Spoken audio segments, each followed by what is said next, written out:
Yang buruk akan terlihat sebagai kebaikan, bukan cuma kebaikan, bahkan akan terlihat sebagai kebutuhan. Nah, jamaah sekalian, karena dosa terus-menerus dilakukan, fitrah tadi pun rusak, sehingga fitrah yang rusak ini kata Nabi, la ya'rifu ma'rufan wa la yunkiru munkaran.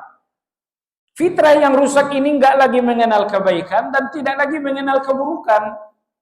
Semuanya sama, yang baik yang buruk sama saja. Itu kalau fitrah udah rusak. Nah, kalau fitrah udah rusak, hampir dipastikan seseorang tidak mungkin lagi untuk bertaubat. Sulit untuk bertaubat. Karena jalan Anda untuk bertaubat menyadari kesalahan. Nah, ketika fitrah itu sudah rusak, Anda tidak mengenal salah lagi. Oleh sebab itu, 3 macam orang tidak mungkin mengubah pikiran. 3 macam orang tidak mungkin mengubah pikiran. Alhamdulillah.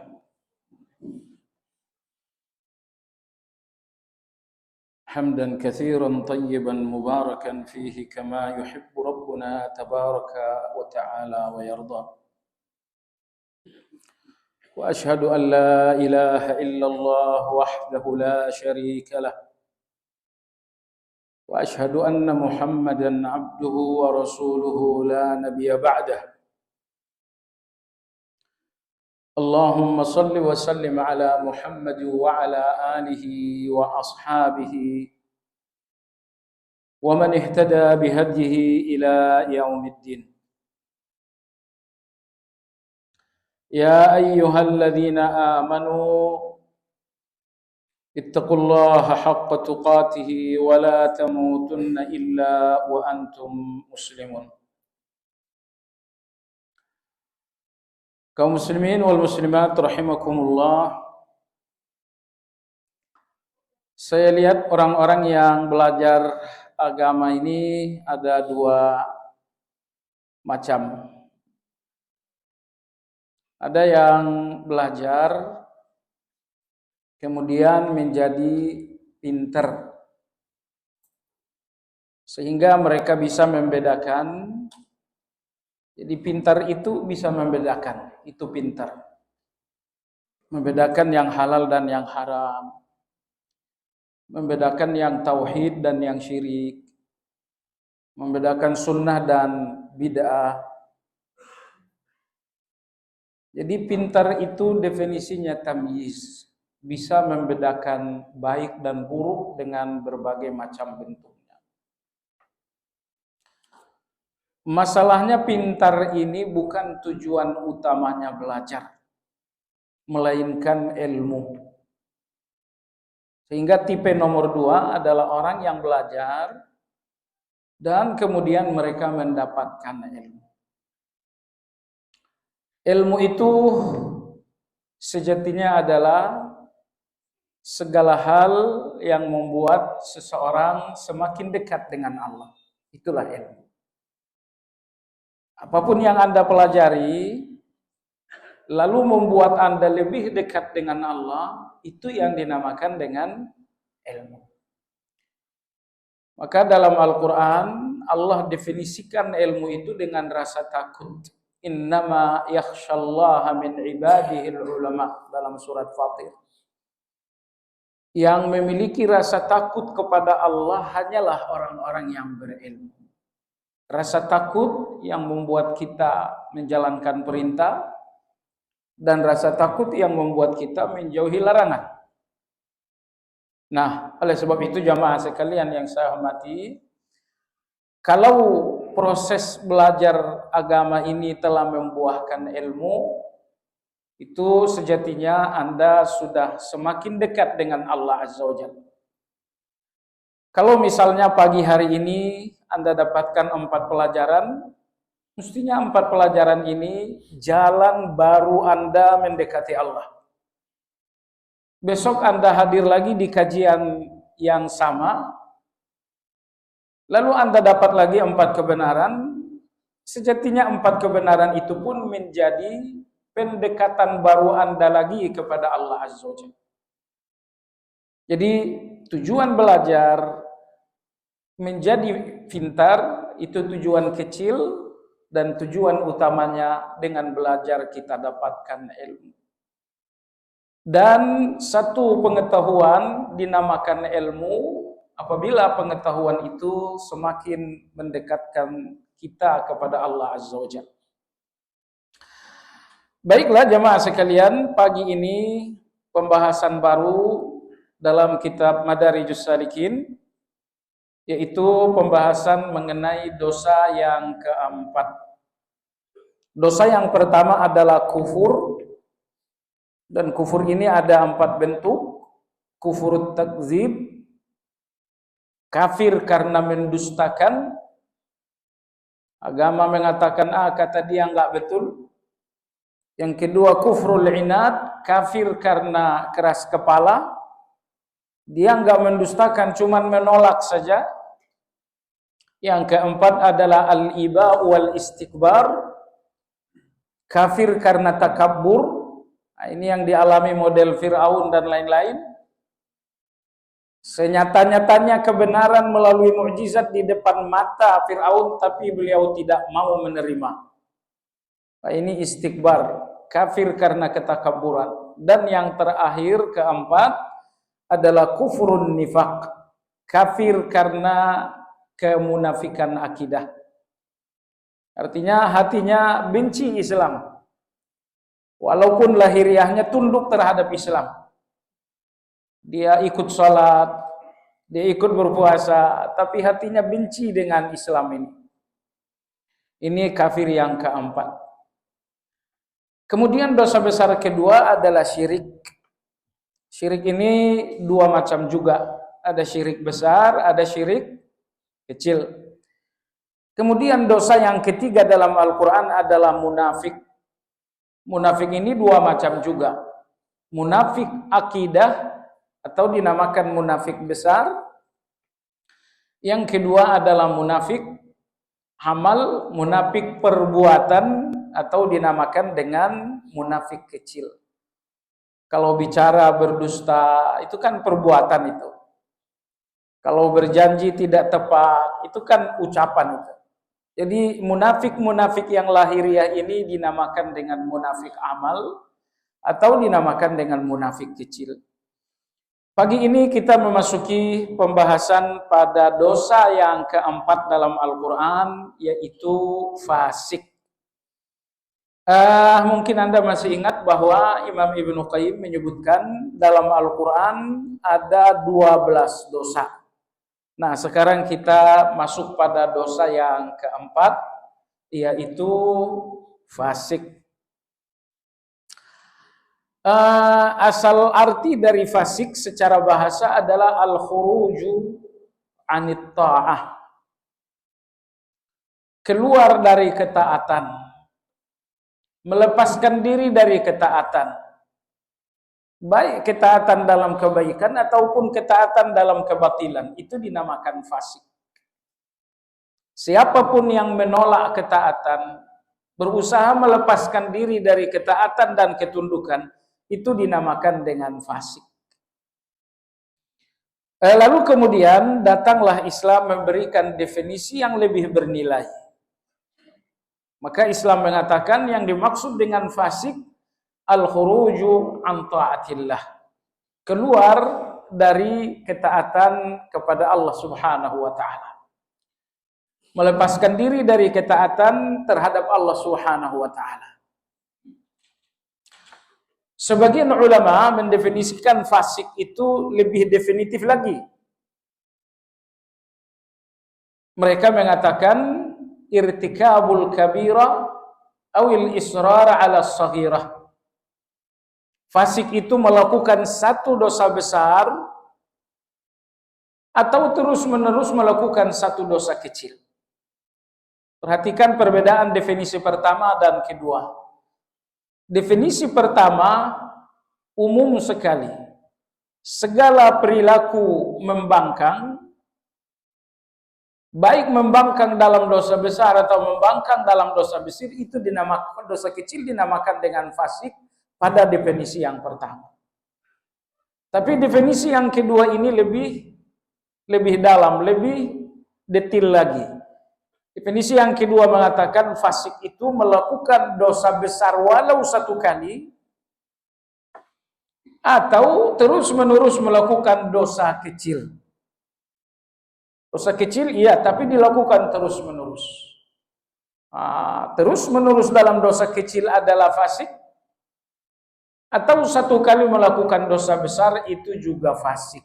Jadi inilah dua pengertian fasik. Jemaah sekalian yang saya hormati, walaupun dalam agama kita ada istilah dosa besar, lalu ada juga dosa kecil, bukan berarti kita punya kebebasan untuk memilih-milih dosa. Saya dosa kecil saja, kalau dosa besar biar yang lain. Oh tidak. Karena baik dosa besar ataupun dosa kecil, dua-duanya sama-sama risiko. Dua-duanya sama-sama mengecilkan kemungkinan Anda masuk surga secara langsung. Jadi dosa besar, dosa kecil adalah sebuah pembangkangan kepada Allah Azza wa Jalla. Jemaah sekalian, gini ya. Di dunia ini kalau Anda dicela oleh orang yang berharga bagi Anda, itu mungkin setahun sakitnya Anda hilang. Misalnya Anda melakukan sesuatu yang tidak layak Anda lakukan. Lalu ayah Anda atau ibu Anda sebenarnya enggak mencela dengan bahasa yang kasar. Mereka cuma mengatakan, untuk apa kamu melakukan itu? Itu sakitnya setahun itu. Misalnya ada seseorang, saya ulangi, ada seseorang melakukan sesuatu yang salah. Ibunya mengatakan, ngapain kamu? Untuk apa kamu melakukan hal itu? Itu kita nggak berani jawab sama sekali. Nah sekarang coba Anda bayangkan, besok Anda sampai di depan Allah. Semua kita akan berdiri di depan Allah, tidak mungkin tidak. Kemudian Allah bertanya, wahai hambaku, dosa yang ini untuk apa sih dilakukan? Bayangin gimana rasanya. Manusia saja, hanya karena dia punya keagungan dalam pikiran kita, sekedar menegur, itu sudah cukup membuat hati kita ini sakit. Di akhirat bayangkan Allah langsung yang menegur. Wahai hambaku, dosa yang ini untuk apa sih kamu lakukan? Gak bisa jawab kita sama sekali. Kecuali hanya rasa malu yang memenuhi semua hati kita. Nah, makanya dosa besar dan dosa kecil, bayangkan pertanyaan ini. Kalau misalnya dosa kecil ini nanti dipertanyakan oleh Allah, rasanya bagaimana? Sekedar rasa aja dulu. Soal neraka masih nanti. Tapi soal rasa, Allah bertanya, wahai hambaku, dosa ini kenapa sih harus dilakukan? Maka oleh sebab itu jamaah sekalian, jangan lagi memilah-milih dosa besar dan dosa kecil. Jamaah sekalian, sekiranya di dalam dosa itu ada manfaat, tidak mungkin dilarang oleh Allah. Seandainya di dalam dosa ada manfaat untuk dunia Anda dan untuk akhirat Anda, tidak mungkin dilarang oleh Allah. Pastilah di dalam dosa itu ada bahaya untuk dunia Anda, untuk akhirat Anda, untuk diri pribadi Anda, dan untuk orang-orang di sekitar Anda. Makanya dilarang oleh Allah Azza wa Jalla. Hanya saja bahaya itu kadang-kadang jelas ketika kita lepas dari hawa nafsu. Namun bahaya-bahaya itu enggak jelas bagi kita yang telah mabuk dengan hawa nafsu.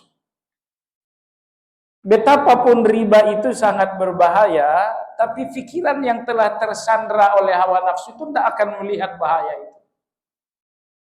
Seandainya kita melepaskan hawa nafsu, bahaya-bahaya dosa itu jelas sekali. Baik. Imam Ibnu Qayyim dalam kitab Al-Fawaid beliau menyebutkan ada 6 bahaya dosa, semuanya ngeri sekali. 6. Yang pertama adalah qillatul taufik. Yang pertama adalah sedikitnya taufik. Ternyata semakin kita berdosa, semakin Allah kurangi taufik. Semakin Allah tidak berikan taufik. Padahal kita membutuhkan taufik untuk berdunia. Dan kita juga membutuhkan taufik untuk berakhirat. Taufik Allah dalam dunia misalnya, ketika akan memilih jodoh. Kita butuh taufik Allah agar tidak salah pilih. Ketika kita memilih satu bisnis, kita butuh taufik Allah agar tidak salah pilih. Bayangkan kalau Allah nggak berikan taufik saat kita mencari jodoh, akhirnya kita memilih seorang pasangan yang akhirnya menjadi malapetaka kita sepanjang masa. Bayangkan kalau tidak ada taufik Allah ketika kita mengambil satu bisnis, yang akhirnya bisnis ini menjadi bangkrut dan menjadi hutang-hutang yang luar biasa.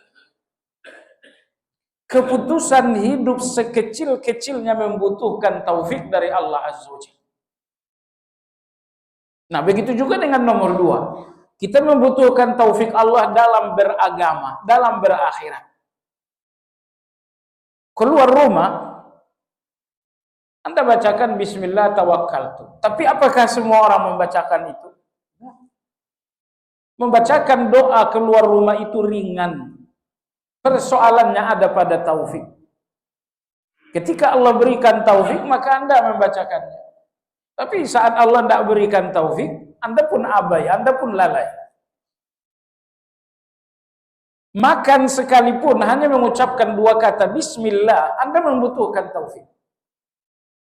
Kalau tidak ada taufik, Anda akan lalai dan tidak mengucapkan basmalah. Begitu selanjutnya. Jadi hukuman dan malapetaka pertama karena dosa adalah qillatut taufik. Bahwa Allah akan menyedikitkan atau mengurangi taufik untuk seseorang. Baik taufik dalam berdunia ataupun taufik dalam beragama dikurang-kurangi oleh Allah Subhanahu wa taala. Kemudian bahaya dosa yang kedua jamaah sekalian adalah khafa'ul haq. Khafa'ul haq ini bahaya dosa nomor 2. Semua orang yang terbiasa dengan dosa, mereka mengalami bahaya nomor 2. Khafa'ul haq. Apa itu? Sulit untuk melihat dan memahami kebenaran. Sulit untuk memahami kebenaran. Misalnya pun saya katakan, kalian tidak boleh makan riba. Ini ada ayatnya begini, ini ada hadisnya begini. Orang-orang ini akan mengatakan, tapi kan.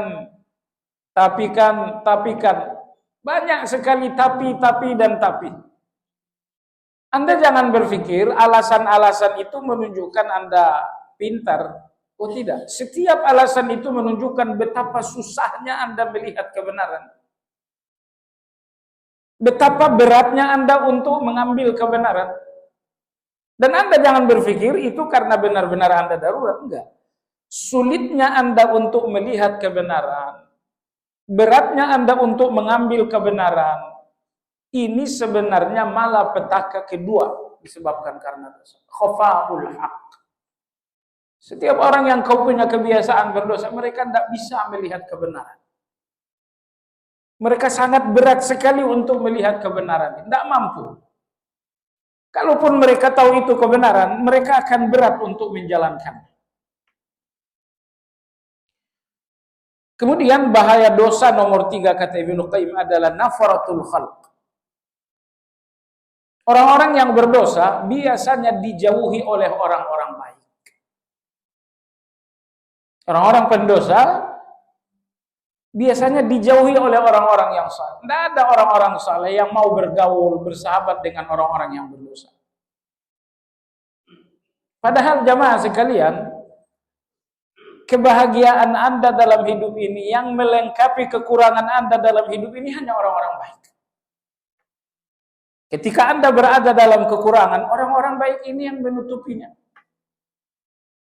Ketika Anda dalam kegelisahan, orang-orang baik ini yang menghibur Anda untuk kembali bangkit. Adapun orang-orang jahat, percayalah, walaupun Anda berada dalam titik kekurangan yang sangat buruk, orang-orang jahat ini nggak punya peduli untuk Anda. Orang-orang jahat ini nggak akan memperhatikan Anda sama sekali. Yang akan memperhatikan Anda hanya orang-orang baik. Tapi orang-orang baik akan meninggalkan Anda, suka tidak suka, disebabkan karena Anda bermaksiat kepada Allah Subhanahu wa Ta'ala. Kemudian hukuman dosa berikutnya adalah humulul zikir. Humulul zikir artinya sedikit berzikir. Jadi ternyata orang-orang yang sedikit berzikir ini tanda bahwa dosanya banyak. Seandainya dosanya sedikit, zikirnya akan banyak. Tapi kalau dosanya sudah banyak, zikirnya akan terkurang. Sebab antara zikir dan dosa itu tidak bertemu. Allah berfirman dalam Al-Quran, وَمَنْ يَعْشُ عَنْ ذِكْرِ الرَّحْمَنِ نُقَيِّدْ لَهُ شَيْطَانًا فَهُوَ لَهُ قَرِينٌ. Apabila seseorang telah berpaling dari zikir, maka dia akan dikuasai oleh syaitan. Jadi kalau masih malas zikir pagi dan zikir petang, kalau masih malas membaca zikir menjelang tidur, kalau masih lalai bacakan zikir saat makan, keluar rumah, masuk kamar mandi, dan lain-lain, ini semua indikasi dosa yang banyak. Karena kalau dosa itu sedikit, zikir itu akan menjadi banyak. Sesuai ayat yang tadi saya bacakan. Kemudian hukuman atas dosa yang kelima, kata Ibnu Qayyim, adalah al-wahsyatu bainal abdi wa baina rabbih. Ini yang kelima ini ngeri sekali. Apa itu? Tidak akan ada rasa akrab dengan Allah. Ini kita kaji pekan lalu. Walaupun menyebut Allah dengan zikir, memanggil Allah dengan doa, menyanjung Allah dalam salat, tetap aja hati ini enggak merasa akrab dengan Allah Azza wa Jalla. Buktinya apa? Buktinya ketika salat berusaha membacakan ayat pendek, bukan karena uzur, tapi supaya segera lepas dari salat itu. Padahal dalam salat ini Anda sedang tersambung dengan Allah Azza wa Jalla. Tapi rupanya Anda tidak kuat dengan sambungan ini, sehingga Anda berusaha untuk mencari ayat-ayat pendek. Sekali lagi, bukan karena faktor uzur, semata-mata karena faktor ingin segera keluar dari salat. Orang yang akrab itu tidak seperti itu, jemaah sekalian. Orang yang akrab itu ingin berlama-lama. Kemudian yang terakhir, hukuman atas dosa, kata Ibnu Qayyim, adalah man'ul ijabah. Doa-doanya diabaikan oleh Allah Azza wa Jalla. Masya Allah, dalam keadaan-keadaan sulit, sandaran terkuat kita adalah doa. Dengan doa itu kita mengeluh kepada Allah atas keadaan A, atas keadaan B, atas keadaan C. Ternyata kalau di depan Allah kita telah tumpuk dosa sangat banyak, doa-doa ini diabaikan oleh Allah. Allah tidak mau dengar doa orang-orang yang banyak dosa. Karena Allah syaratkan dalam surat Al-Baqarah, "Falyastajibu li wal yu'minu bi." Doa kalian kukabulkan, tapi dengan syarat kalian pun mengabulkan perintah dan larangan. Jadi kalau pelarangan Allah, perintah Allah diabaikan, maka Allah akan menghukum kejahatan dengan yang semisal dengan kejahatan. Anda abaikan perintah larangan Allah, maka Allah pun mengabaikan doa-doa Anda. Baik, itulah 6 bahaya dosa dalam catatan Ibnu Qayyim dalam kitab Al-Fawaid. Semuanya sangat menakutkan. Baiklah jemaah sekalian, untuk buku pembahasan tentang fasik ada pada halaman 529. Dan semalam ringkasan telah dikirimkan, mudah-mudahan Anda semua sudah dapat. Ibnu Qayyim berkata, dosa keempat adalah fasik. Jadi kesimpulan fasik itu adalah melakukan satu kali dosa besar atau terus-menerus melakukan dosa kecil. Kalau ghibah itu dosa besar, ya otomatis satu masjid ini dosa besar, fasik. Auzubillah. Maka perlahan-lahan dikurangi dan kemudian dihentikan.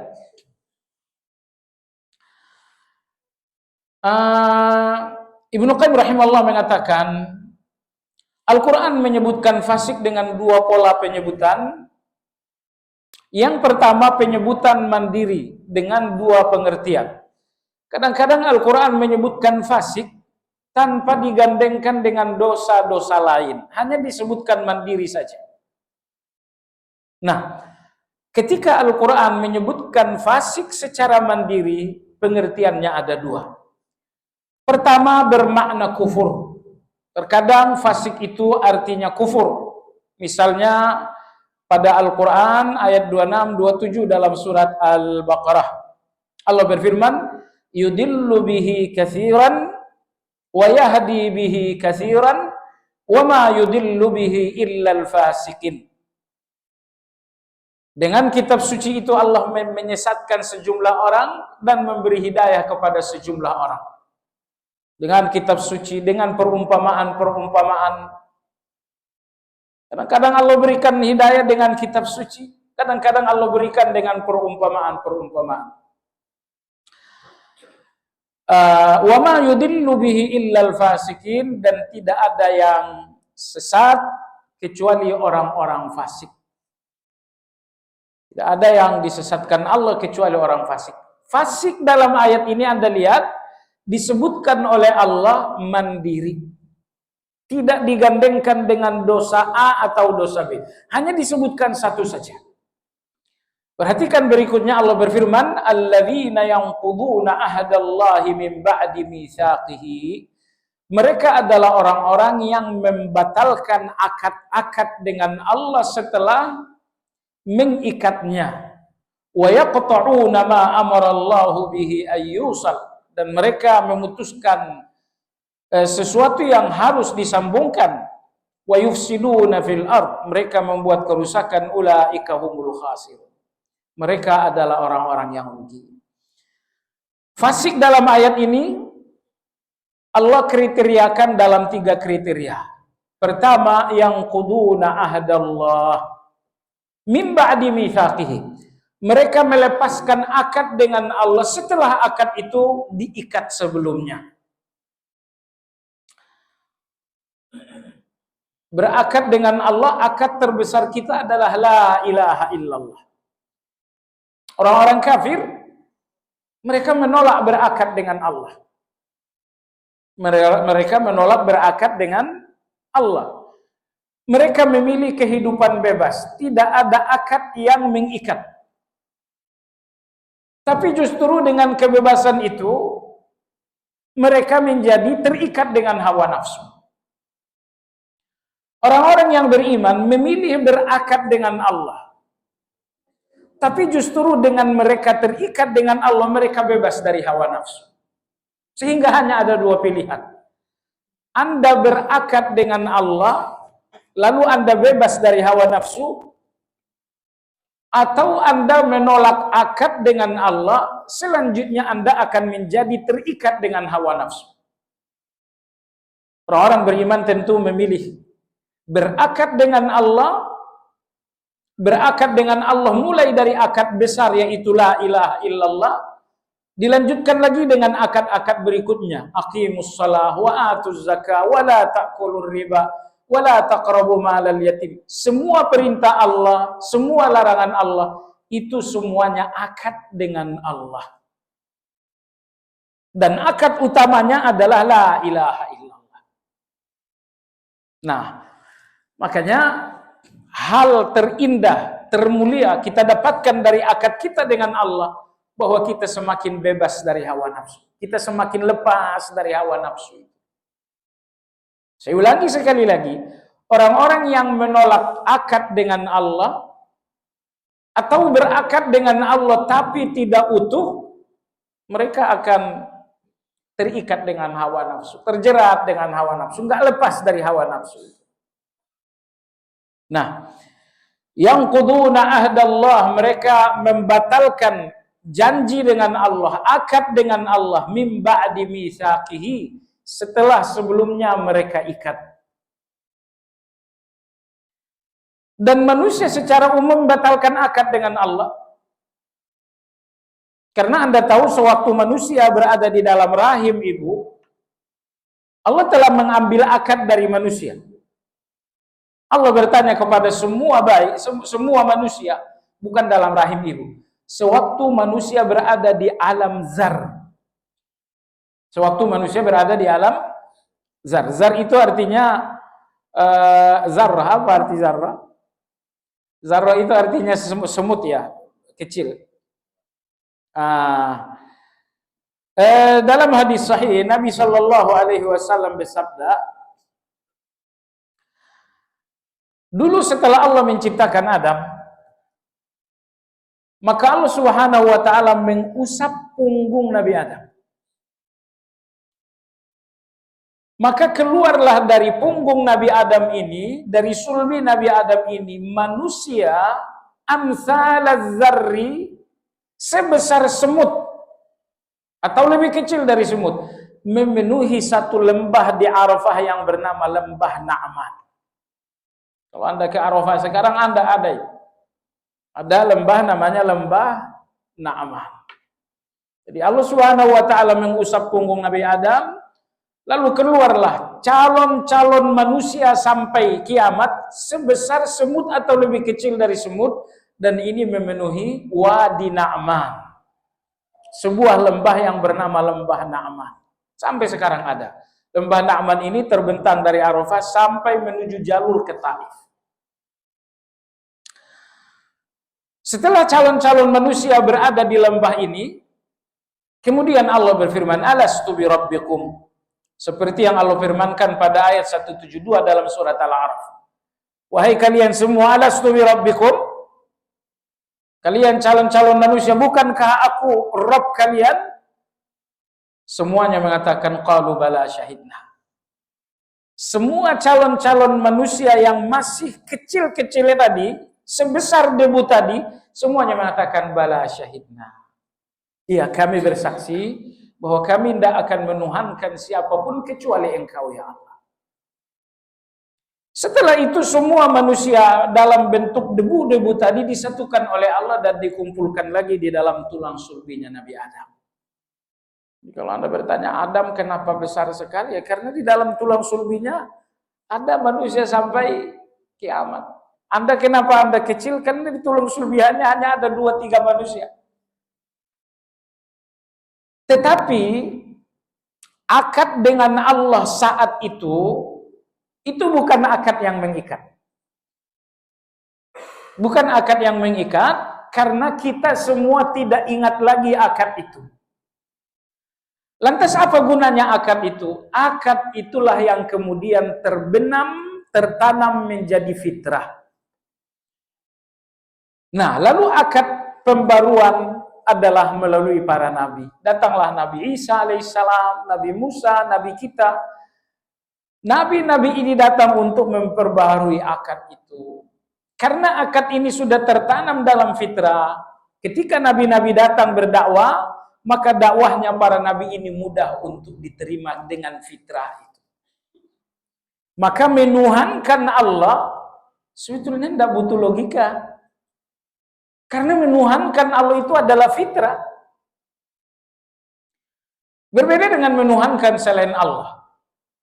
Itu dibutuhkan logika, dan logikanya nggak akan ketemu. Satu-satunya alasan menuhankan selain Allah adalah pertama kebodohan, yang kedua adalah karena nenek moyang.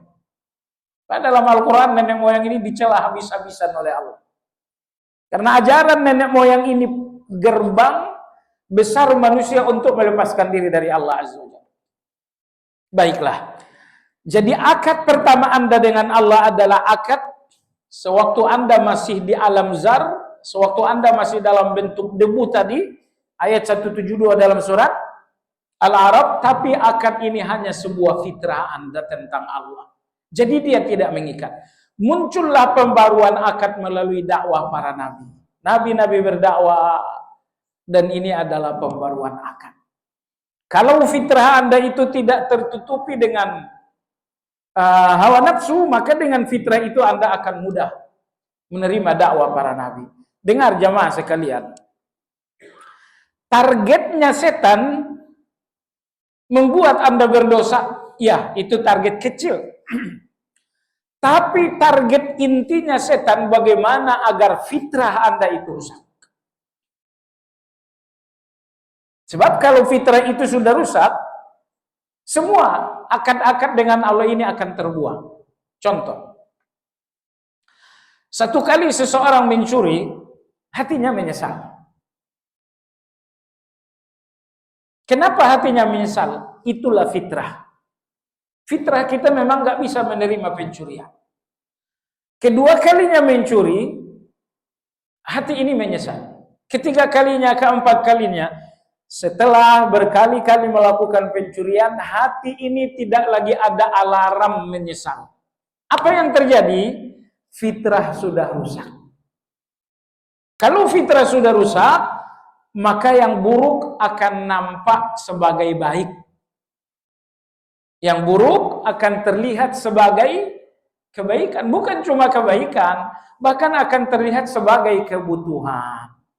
Nah, jamaah sekalian, karena dosa terus-menerus dilakukan, fitrah tadi pun rusak, sehingga fitrah yang rusak ini kata Nabi, la ya'rifu ma'rufan wa la yunkiru munkaran.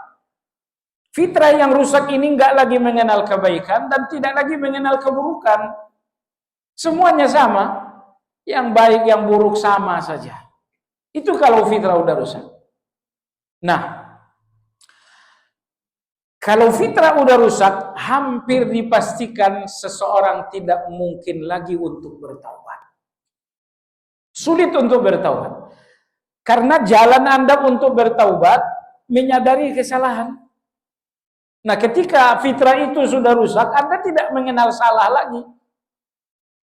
Oleh sebab itu, 3 macam orang tidak mungkin mengubah pikiran. 3 macam orang tidak mungkin mengubah pikiran. Pertama, ahlul haq. Kalau orang yang berada dalam kebenaran, mereka tidak mungkin berubah pikiran. Karena kuatnya dalil tentang kebenaran itu. Nomor 2, yang tidak mungkin mengubah pikiran adalah orang yang keras kepala. Semacam iblis. Sejelas-jelasnya kebenaran, dia tetap menolak. Bahasa Indonesianya keras kepala. Kalau bahasa Al-Qur'annya keras hati. Qaswatul qalb, keras hati kalau dalam bahasa Al-Qur'an. Nomor 3, yang tidak akan mungkin berubah pikiran, ini kajian pagi ini. Seseorang yang fitrahnya udah rusak. La ya'rifu ma'rufan wa la yunkiru munkaran. Yang baik tidak lagi nampak baik, yang buruk tidak lagi terlihat buruk. Ini disebabkan karena fitrahnya udah rusak. Rusaknya fitrah itu membuatnya membangun syubhat-syubhat berfikir. Jadi fitrah yang rusak dulu, kemudian baru sibuk mencari pembenaran-pembenaran. Nah, kalau sudah sibuk mencari pembenaran ini namanya syubhat. Pembenaran ini namanya syubhat. Nah, kalau sudah sibuk melakukan pembenaran, dipastikan orang seperti ini nggak akan mengubah pikiran. Nah, satu-satunya yang bisa mengubah pikiran orang seperti ini hanya hidayah dari Allah Azza wa Jalla. Baik, kita lanjutkan tadi ayat dalam surat Al-Baqarah. Yang quduna ahdallahi min ba'di mitsaqihi, mereka membatalkan janji dengan Allah setelah janji itu mereka ikat dengan Allah Azza wa Jalla. Maksudnya apa itu? Maksudnya kufur. Janji yang dimaksud di sini adalah kufur. Wa yaqta'una ma amara Allahu bihi ayyusal, mereka memutus sesuatu yang harus disambungkan. Maksudnya memutus silaturahmi. Kemudian yang ketiga, wa yufsiduna fil ard, mereka merusak di muka bumi. Masya Allah, ini bahasa Al-Quran memang luar biasa. Merusak di muka bumi, pengertiannya adalah dosa. Jadi dosa dinamakan merusak, jelas. Karena dosa itu merusak yang bersangkutan, merusak orang lain, merusak rumah tangga orang lain, merusak satu negara. Orang-orang yang korupsi itu apa yang mereka rusak? Negara yang mereka rusak. Orang-orang yang selingkuh itu yang mereka rusak. Rumah tangga yang mereka rusak. Jadi tidak ada dosa yang tidak merusak. Maka bahasa Al-Quran kita tentang dosa ini adalah yufsidun, merusak di muka bumi. Baik, coba perhatikan dalam ayat ini Allah sebutkan fasikin dalam pengertian kafir. Dalam pengertian kafir. Jadi Al-Quran terkadang menyebutkan fasik mandiri, tidak digandengkan dengan dosa lain, dengan dua pengertian. Pengertian pertamanya adalah fasik. Nomor dua, terkadang bermakna dosa besar. Kadang-kadang pula Al-Quran menyebutkan fasik secara mandiri, tapi dengan pengertian dosa besar. Misalnya ayat 6 dalam surat Al-Hujurat. Ya ayyuhalladzina amanu in ja'akum fasikun binaba'in fatabayyanu an tusibu qauman bijahalatin fatusbihu ala ma fa'altum nadimin. Wahai orang-orang yang beriman, apabila datang kepada kalian seorang yang fasik binaba'in dengan satu berita, fatabayyanu, maka lakukanlah tabayyun terhadap berita tersebut. Antusibu qauman bijahalah, agar kalian tidak menghukum orang dengan salah. Fatusbihu ala ma fa'altum nadimin, sehingga kalian nanti akan menyesal. Ayat ini terkait dengan seorang sahabat yang oleh Nabi disuruh untuk menagih zakat.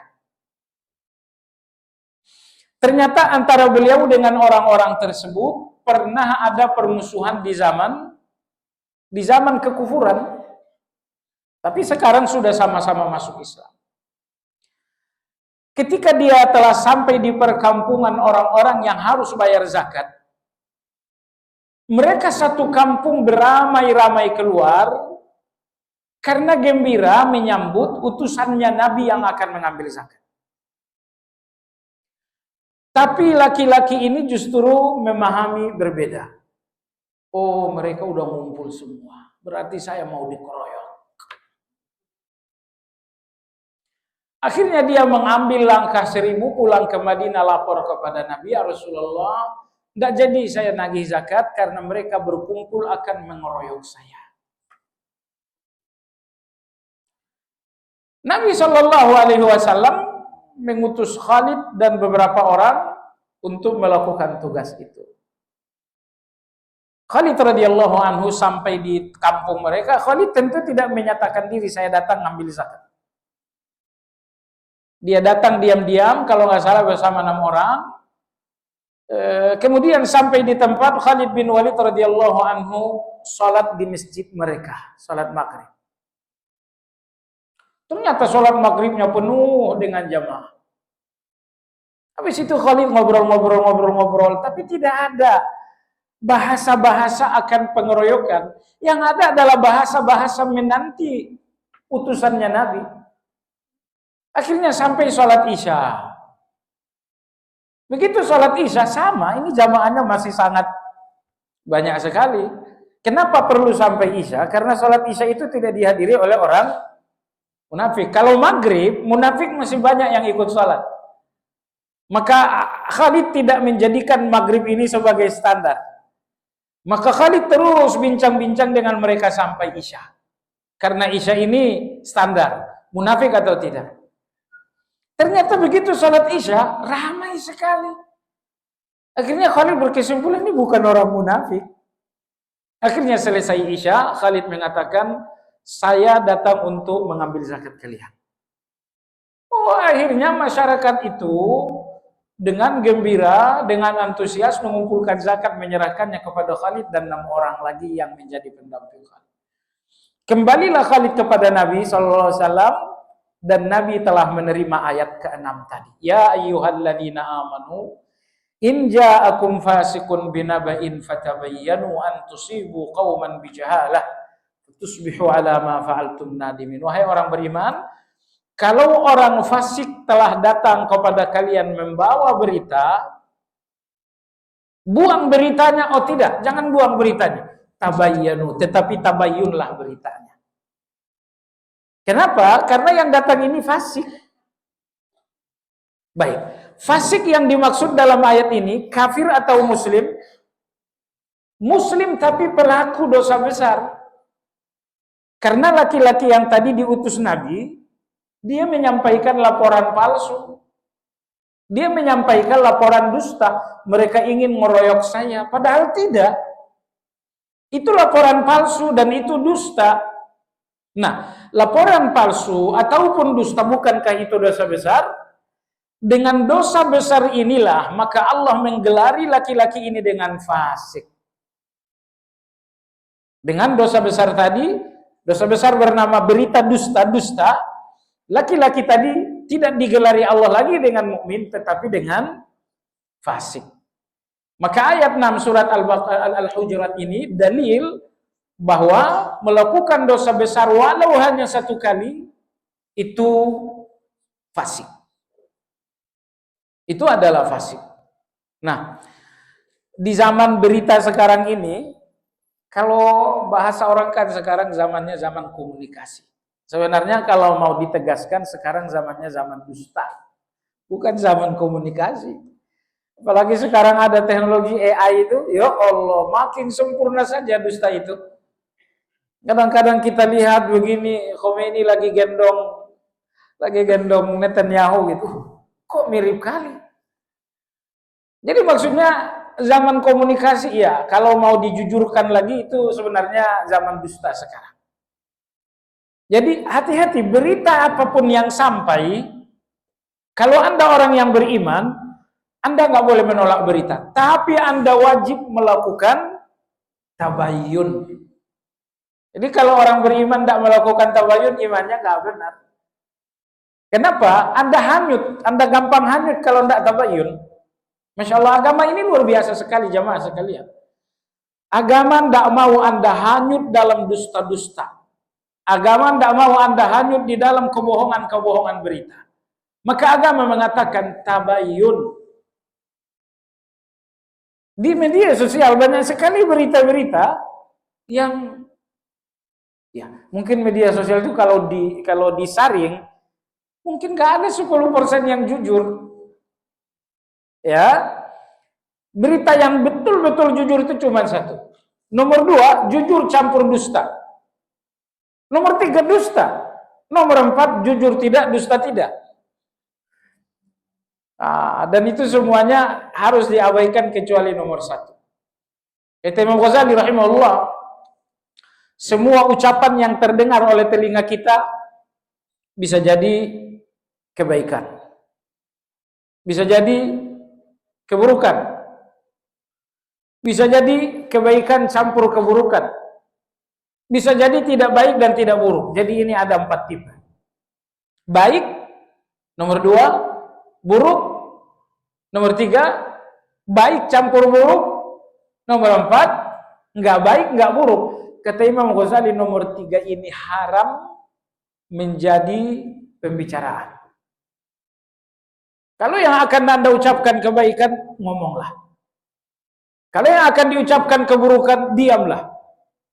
Kalau yang diucapkan adalah kebaikan campur buruk, diamlah. Kalau yang akan diucapkan tidak baik tidak buruk, ya diam aja. Jadi ternyata dari 4 bicara ini cuma 1/4 yang dalam agama terhormat untuk diucapkan. Yang baik. Kadang-kadang dengan bahasa nasihat pun terjadi. Imam Ghazali mengatakan pintu-pintu ghibah itu 1, 2, 3, 4, 5. Salah satu pintu ghibah kata dia adalah ghibah dengan nama nasihat. Ghibah dengan nama nasihat. Misalnya saya nasihati seorang, kamu boleh sholat ke masjid lah, jangan seperti Fulan, tidak pernah ke masjid. Nasihat campur apa itu? Nasihat campur ghibah. Atau kita dengan anak-anak di rumah misalnya, dengan anak, dengan cucu, kamu rajin belajar ya, jangan seperti fulan. Rajin belajarnya oke, tapi tidak seperti fulan, nah itu racun. Sering sekali hal seperti ini terjadi. Artinya gibah kita numpangin nasihat kita gitu. Sering sekali hal itu terjadi. Baik, ayat 6 surat Al-Hujurat ini satu pelajaran penting bagi kita. Apa itu? Berita-berita dusta itu mengukuhkan seseorang sebagai fasik. Baik. Nomor 2, Imam Ibnu Qayyim rahimahullah mengatakan, kadang-kadang Al-Quran menyebutkan fasik itu digandengkan dengan penyebutan maksiat. Dengan penyebutan maksiat. Dengan penyebutan dan maksiat, itu salah. Al-Hujurat ayat yang ke-7. Allah berfirman, "Walakinnallaha habbaba ilaikumul imana wa zayyanahu fi qulubikum wa karraha ilaikumul kufra wal fusuqa wal isyan. Ulaika humur rasyidun." Tetapi Allah menjadikan kamu cinta kepada keimanan. Ini ayat camkan baik-baik. Allah yang membuat kita cinta keimanan. Yang membuat Anda cinta salat, cinta tahajud, cinta keramahan, cinta memberi. Bukan Anda yang membuat diri Anda cinta. Habbaba ilaikumul iman. Allah yang membuat kalian cinta terhadap keimanan. Ini bagus juga dan jadi doa. Allahumma habbib ilayyal iman. Ya Allah, buatlah aku cinta kepada semua yang bernama keimanan. Wa zayyanahu fi qulubikum. Dan Allah membuat keimanan itu indah dalam pandangan hati kalian. Ya Allah, kebaikan. Allah buat mata kita melihatnya indah sekali. Zikir. Allah membuat hati kita melihat zikir itu indah sekali. Dan Allah pula yang membuat hati kita melihat kejahatan itu buruk sekali. Jadi ini dua hal ya. Yang membuat hati kita cinta kebaikan. Nomor 2, yang membuat hati kita melihat kebaikan itu indah sekali adalah Allah. Berikutnya, wa karraha ilaikumul kufra wal fusuqa wal isyan. Dan Allah juga yang membuat kalian benci kepada kufur, kepada fasik, kepada maksiat.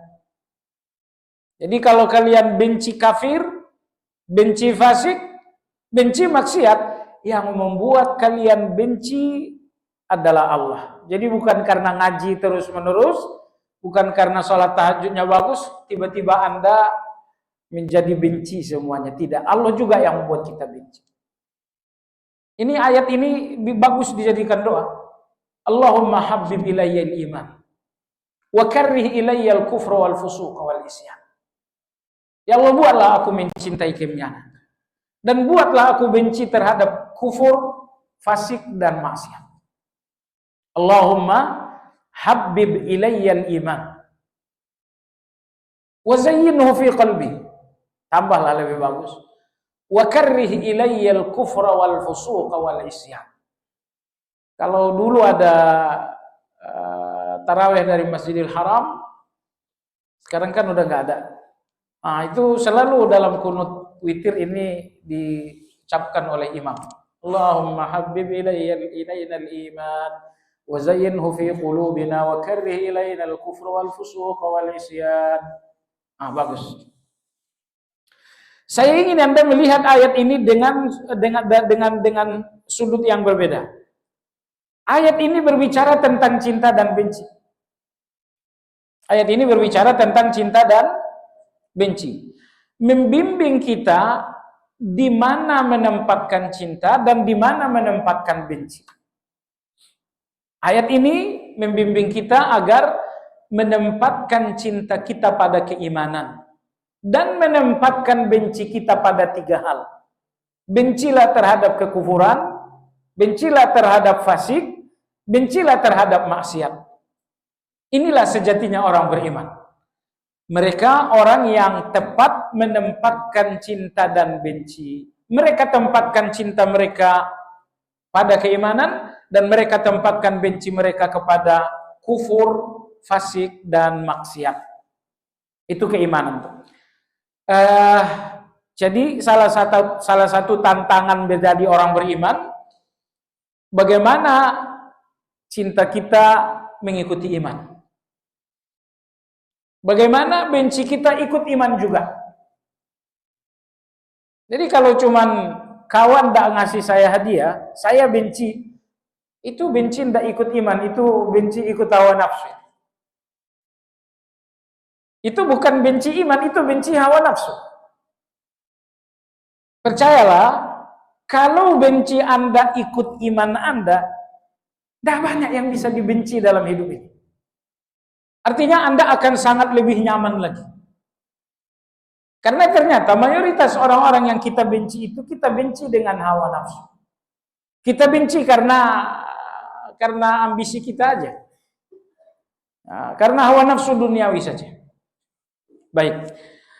Kemudian di sini Imam Ibnu Qayyim mengatakan, pengertian fasik dalam hal ini adalah melanggar larangan Allah, dan maksiat berarti melanggar perintah Allah, dan takwa berarti menghindari keduanya. Maka dengan takwa, taubat dan kefasikan menjadi terrealisasi.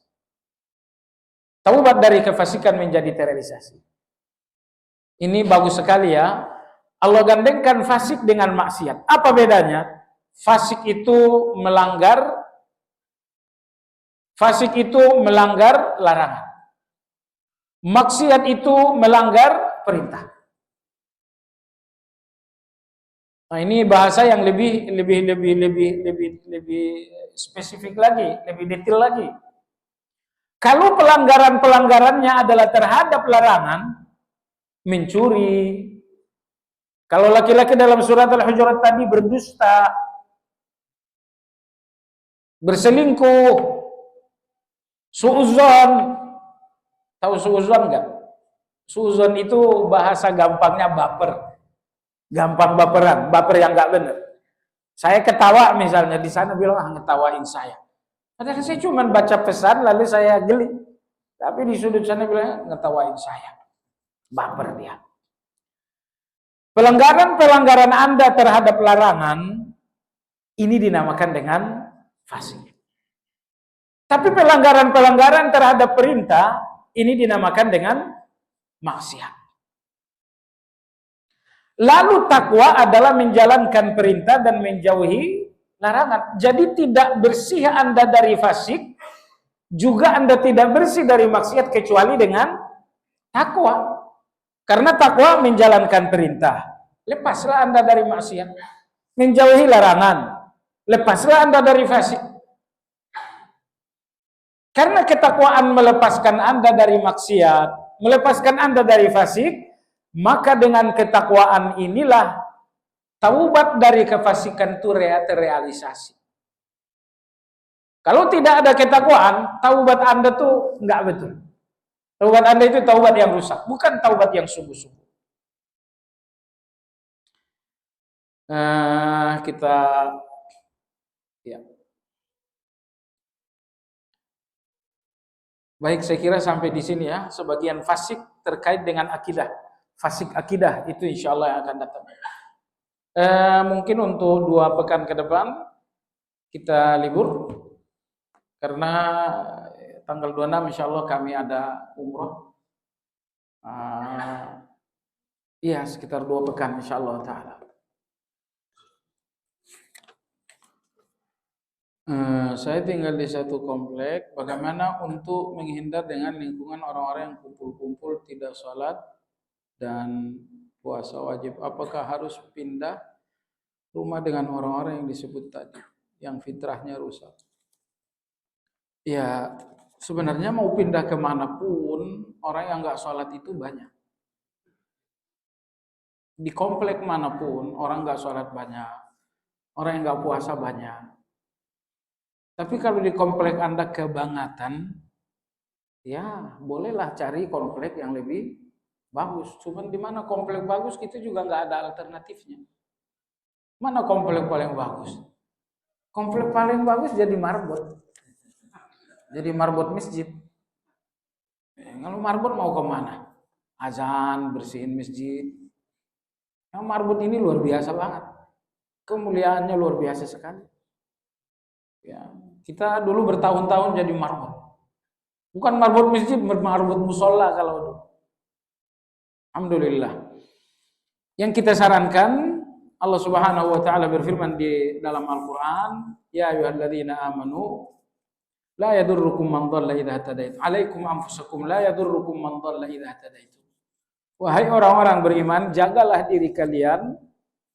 Kalian tidak bahaya atas dosa orang-orang di sekitar kalian sepanjang kalian berada di atas hidayahnya Allah.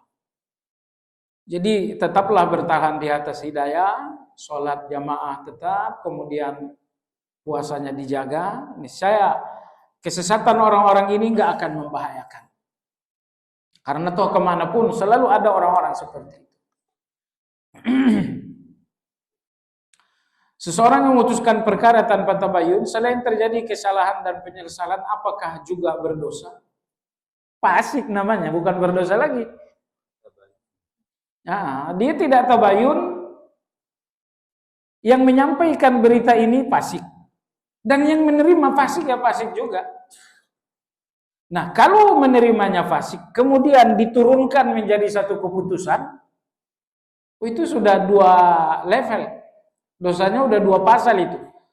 Pasal pertama Anda menerima berita fasik, menerima. Lalu atas dasar fasik itu Anda menetapkan satu keputusan. Nah, ini lebih buruk lagi. Nah, jadi fasik ya itu bukan sekedar berdosa tapi fasik juga.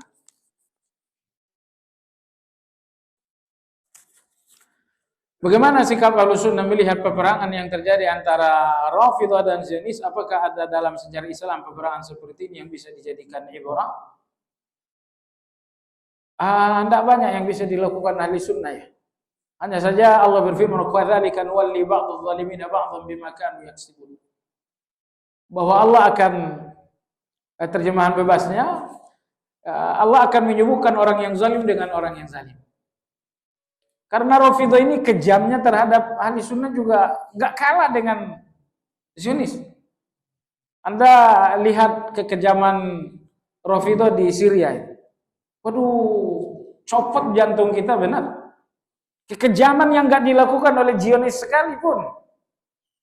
Di penjara yang bernama Setnaya itu Anda lihat, la haula wala quwwata illa billah. Sekali lagi, kalau kita lihat orang-orang di Syria itu, di masa pemerintahannya Rafidhah, kekejian mereka melebihi kekejian orang-orang Zionis.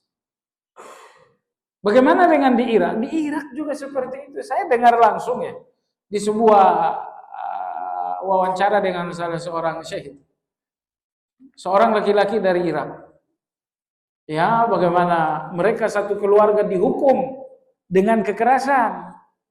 Dihukum dengan kekerasan. Salahnya cuma satu. Karena anaknya bernama Umar dan putrinya bernama Aisyah, itu saja. Anak saya Umar, putri saya Aisyah. Cuman dengan kesalahan itu saja kami satu keluarga ditangkap, diinterogasi, dimasukkan penjara dan enggak henti-hentinya tiap hari mengalami kekerasan fisik. Nah, jadi sikap kita dalam hal ini adalah seperti sikap sahabat ketika Romawi dan Persia. Di zaman Nabi Romawi dan Persia berperang kan? Ghulibatir Rum fi adanal ardi wa hum min ba'di ghalabihim sayaglibun fi bid'i sinin lillahi al-amru min qabl wa min ba'd yauma yafrahul mu'minuna bi nasrillah sampai akhir. Setidaknya pertempuran dua musuh ini, hikmah pertama saya lihat ya, di media-media sosial sering dinampakkan cara ibadahnya Khomeini. Di TikTok itu cara dia sholat itu sering dinampakkan. Mudah-mudahan orang-orang ahli sunnah sadar, oh Rafidhah itu. Nah, cuman hikmah yang kedua, sewaktu dua musuh ini sedang berantem, ya ahli sunnah sedang istirahat, itu aja. Sebab kalau mereka tidak berantem, sibuk kita. Kawan-kawan di Palestina luar biasa. Nah, baik jemaah sekalian, tidak banyak yang bisa kita lakukan di sini. Karena bantu A adalah musuh, bantu B musuh juga. Baik. Dan bahayanya terhadap ahli sunnah sangat besar dua-duanya. Ana insya Allah memberangkatkan umroh anak saya bersama istrinya, masya Allah. Yang ana harapkan kepada Allah agar Allah memberikan hidayah sunnah kepada anak-anak. Selain itu, ana juga selalu mendoakan agar anak laki-laki ana mendapatkan hidayah sunnah, masya Allah, masya Allah. Ya, mudah-mudahan dengan hal ini Anda berdoa kepada Allah. Ya Allah, aku bertawassul kepadamu bahwa aku memberangkatkan anak dan menantu umrah. Itu adalah tawassulku agar anakku memperoleh hidayah sunnah. Ya, sungguh-sungguh berdoa dan tawassul dengan umrah tadi. Bolehkah memberikan hadiah tanda terima kasih kepada guru anak kita pada saat kenaikan kelas? Ya, jadi ada beberapa tipe ya. Pertama, guru-guru ini mereka sudah dapat gaji. Mereka sudah dapat gaji. Nabi kita bersabda, "Man ista'malnahu ala amalin farzaqnahu rizqan fama akhadha ba'da dzalika ghulul." Siapa yang telah diberi tugas lalu dikasih gaji, maka apa yang ia peroleh sehubungan dengan gaji itu, sehubungan dengan pekerjaan itu adalah pengkhianatan. Maka hadiah kepada guru ada beberapa tipe. Pertama, hadiah bukan karena gurunya. Itu boleh. Misalnya guru ini bujangan, kemudian dia menikah. Maka saya berikan hadiah, tentu tidak ada hubungannya dengan kapasitasnya sebagai seorang guru. Ini murni sebagai seorang pengantin. Seandainya dia bukan guru pun dia akan mendapatkan hadiah ini. Nah, jadi hadiah-hadiah yang diperoleh guru, tapi bukan dalam kapasitasnya guru dibenarkan.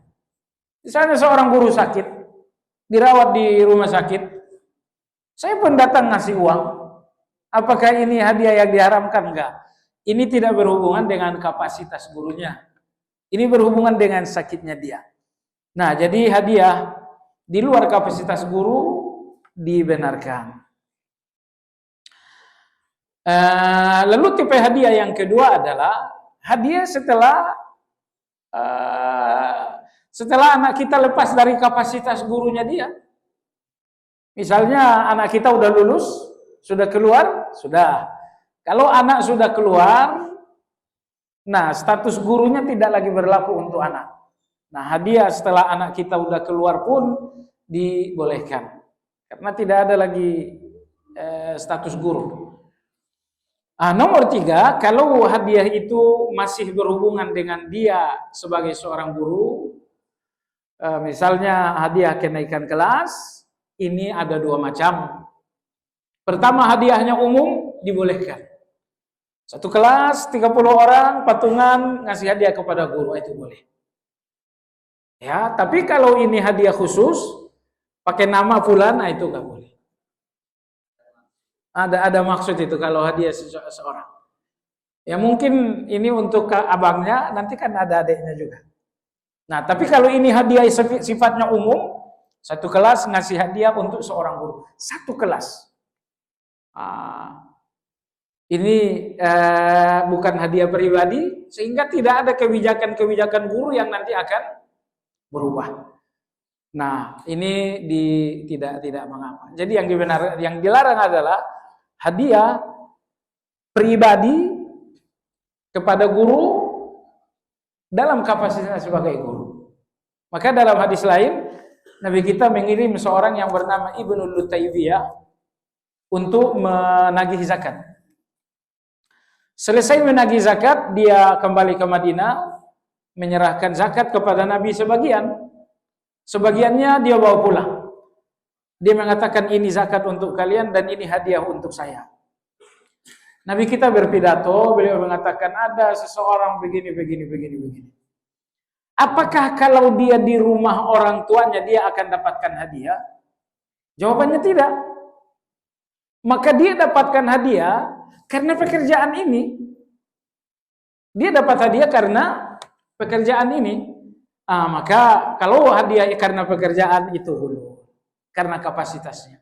Nah, adapun hadiah itu bukan karena kapasitasnya sebagai seorang guru, tidak mengapa. Dan yang lebih baik lagi kalau ingin ngasih hadiahlah rame-rame. kepada sekolah secara umum, kepada kelas ini, kepada sekolah, hadiahnya dilakukan rame-rame kepada sekolah. Misalnya menyumbangkan komputer, misalnya dengan menyumbangkan apa, itu jauh lebih bagus. Nanti biar keikhlasan guru-guru juga terjaga. Jadi itulah beberapa tipe-tipe hadiah kepada guru. Jadi kalau terasa ini sangat berat, tipe-tipenya banyak sekali, saya tidak hafal. Kalau tidak hafal ya sudah, kalau begitu nggak usah ngasih hadiah. Ngasih hadiah secara umum saja kepada sekolahnya langsung. Kalau kepada sekolahnya itu semua guru dapat. Tapi kalau kepada seorang guru, guru lain tak dapat. Nah, itu yang terbaik. Berkumpul semuanya, kumpulkan uang, kasih hadiah kepada kelas atau kepada sekolah. Wallahu a'lam. Demikian, subhanakallahumma bihamdika asyhadu an la ilaha illa anta astaghfiruka wa atubu ilaik. Alhamdulillah rabbil alamin. Assalamualaikum warahmatullahi wabarakatuh.